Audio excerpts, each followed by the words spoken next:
सुबह सुबह के वक्त जब आंख खुलती है तो एक लड़का अपने आप को जेल में बंद पाता है। हाल ही में उसे एक बेहद संगीन जुर्म के आरोप में जेल में बंद किया गया था। अब जेल में रहते हुए वो हर रोज यही सोचता है कि कैसे भी उसे इस केस से बाहर निकलना है। वो नहीं चाहता था कि उसे इस केस में सजा मिले, क्योंकि जुर्म इतना संगीन था कि अगर उसे सजा मिल जाती तो उसकी पूरी जिंदगी बर्बाद हो सकती थी। लेकिन फिर कुछ समय बाद उसे जमानत मिल जाती है और अब वो इस केस से बचने के लिए अपने प्लान को अंजाम देना शुरू करता है। जेल से बाहर आने के बाद वो एक ऐसी चाल चलता है जिसके बारे में कोई सोच भी नहीं सकता। लेकिन फिर एक वजह से उसकी ये पूरी प्लानिंग फेल हो जाती है और जब इस मामले का खुलासा होता है तो यकीन मानिए, सच जानने के बाद हर किसी का दिमाग घूम जाता है। साथियों, आज की ये बेहद चौंकाने वाली घटना शुरू होती है उत्तर प्रदेश के सहारनपुर से। सहारनपुर का एक छोटा सा गांव है चौरा खुर्द। अब हुआ कुछ ऐसा कि इस गांव के रहने वाले कुछ लोग जब 25 फरवरी 2026 की सुबह जंगल के बीच बनी एक सड़क से गुजर रहे थे, तभी अचानक उन्हें सड़क किनारे एक जली हुई ऑल्टो कार दिखाई दी। कार पूरी तरह से जल चुकी थी और अब ढांचे के अलावा उसका कुछ भी नहीं बचा था। लेकिन उस जली हुई गाड़ी को देखकर गांव वाले सोच में पड़ गए कि ये गाड़ी यहाँ पर आई कैसे, और जब ये जल रही थी तो किसी को पता कैसे नहीं चला।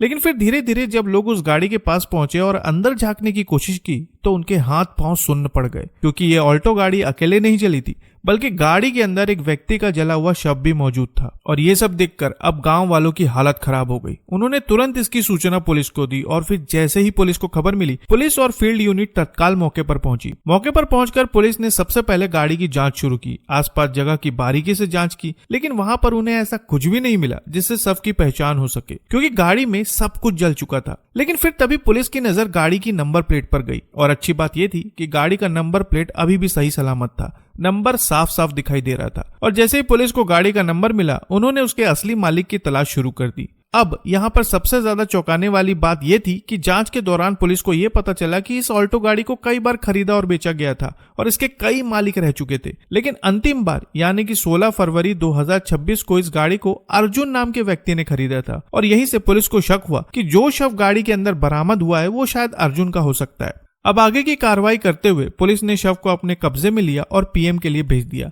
लेकिन इसके बाद अचानक एक दिन एक व्यक्ति पुलिस थाने पहुंचता है। कहता है कि उसका नाम विजय सागर है और उसका भाई अर्जुन 24 फरवरी से लापता है। अब अर्जुन का नाम सुनते ही पुलिस के कान खड़े हो जाते हैं, क्योंकि उन्हें हाल ही में एक जली हुई ऑल्टो कार मिली थी जिसमें एक व्यक्ति का जला हुआ शव बरामद हुआ था। और बड़ी बात यह थी कि वो ऑल्टो कार अर्जुन नाम के व्यक्ति पर रजिस्टर्ड थी। अब पुलिस का शक यकीन में बदलने लगता है कि शायद उस गाड़ी में अर्जुन ही था। लेकिन इससे पहले पुलिस अपनी जांच आगे बढ़ाती 27 फरवरी 2026 को एक महिला रोते हुए थाने पहुंचती है। कहती है कि मेरा बेटा रोहित पूरे 5 दिनों से लापता है और उसका कुछ भी पता नहीं चल रहा। लेकिन इसके बाद महिला एक ऐसी बात कहती है जिसे सुनकर हर कोई हैरान रह जाता है। वो कहती है कि जिस गाड़ी में आपको अर्जुन का शव मिला था वो अर्जुन उनके बेटे रोहित का दोस्त था और अर्जुन अक्सर उनके घर आया जाया करता था। अब इस बात को सुनकर पुलिस भी असमंजस में पड़ जाती है, क्योंकि दो दोस्त अचानक लापता हुए थे, जिसमें से एक दोस्त का शव गाड़ी में बरामद हुआ था और दूसरा अभी भी लापता था। पुलिस इसी असमंजस में पड़ी हुई थी, लेकिन तभी महिला एक और चौंकाने वाली बात बताती है। वो कहती है कि उनके बेटे रोहित ने अर्जुन से करीब 1,60,000 रुपए उधार लिए थे,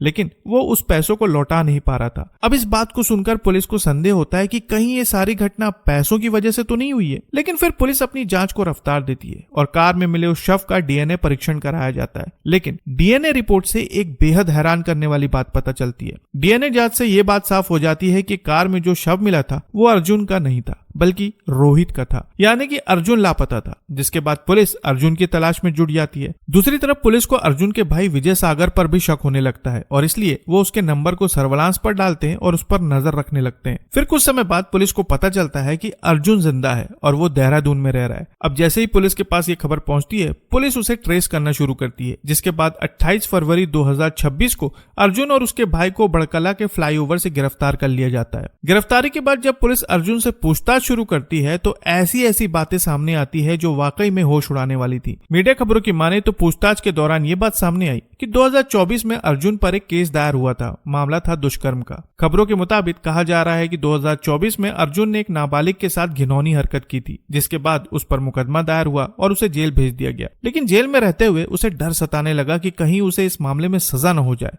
और इसलिए उसने जेल में ही रहते हुए प्लान बनाना शुरू कर दिया। अब उस दौरान जेल में रहते हुए उसकी मुलाकात सारिक नाम के एक व्यक्ति से भी हुई। फिर करीब 1 साल तक जेल में रहने के बाद उसे जमानत मिल गई। अब जमानत पर बाहर आने के बाद उसने सबसे पहले एक प्राइवेट फाइनेंस कंपनी में काम करना शुरू कर दिया और जिस कंपनी में वो काम करता था वहां पर उसकी मुलाकात रोहित से हुई। कुछ ही समय में रोहित और अर्जुन अच्छे खासे दोस्त बन गए। लेकिन असलियत में ये दोस्ती और ये नौकरी अर्जुन के प्लान का हिस्सा थी। रोहित से दोस्ती करने के बाद अर्जुन ने रोहित को शराब का आदी बना दिया और फिर कुछ समय बाद जब रोहित को पैसों की जरूरत पड़ी तब अर्जुन ने उसे 1,60,000 रुपए उधार भी दे दिए। लेकिन फिर आखिरकार वो तारीख आ गई जिस दिन अर्जुन अपने इस प्लान को अंजाम देने वाला था। 24 फरवरी 2026 की रात को अर्जुन रोहित को अपने साथ लेकर गया। उस वक्त अर्जुन के दोस्त रॉबिन और सारिक भी उसके साथ थे। रोहित को अपने साथ ले जाने के बाद अर्जुन ने उसे खूब शराब पिलाई और जब रोहित पूरी तरह से नशे में बेसुध हो गया तब अर्जुन ने अचानक रोहित पर हमला कर दिया, जिसकी वजह से उसकी सांसें थम गई। इस घटना को अंजाम देने के बाद अर्जुन और उसके साथियों ने रोहित को ऑल्टो गाड़ी की ड्राइवर सीट पर बिठाया और फिर पेट्रोल डालकर गाड़ी को आग के हवाले कर दिया। ये सब कुछ इसलिए किया गया